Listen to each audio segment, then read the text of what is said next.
অনেকক্ষণ ধরে আপেল টাপেল বেচতে পারতাছি না, এমনি না বেচলে তো পয়সা যাইব। ইয়া যেমনি হোক ওর কাছে ব্যস্ত হইব। আচ্ছা নেও, ইয়া কম রাহুনি। এখানে কি আছে? বড়ই দিয়ে ইফতার করেন না কেন? আঙ্গুর লাগবে কেন?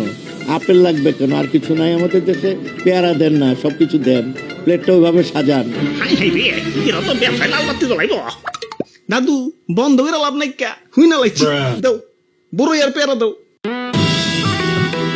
ইয়া টিভিটা চালিয়েই বলছে, আপেল টাপেল তো বেচতে পারতাম। যাক, বাজেটের মধ্যে বাজার করা শেষ। যাই বাড়ি যাই ইফতার করি গে। বেটাই নকল আপনারা উঠি যাওকা, আর মাত্র 1.5 মিনিট বাকি আছে। খাইলে খাওয়া, না খাইলে নাই। আদান দিলাইমু। ওগো শুনছো কি হলো? সেহরির সময় তো শেষ হয়ে যাইতেছে, টয়লেট থেকে বের হইবা না? আবুল তাবুল খাই আমার লুজ মোশন হইছে, ডিস্টার্ব করিস না।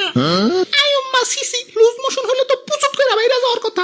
এই 1.5 ঘন্টা ধরে টয়লেটে কি করো? পয়লা পয়লা তো ক্লিয়ারই আসিল, মাগার কালকা তো আবার খিদার ঠেলায় বড়ই আর পেয়ারা বেশি সুতা খেয়ে ফেলাইছি। ওই হালারাই তো রাস্তায় জ্যাম বাজিয়ে থইছে।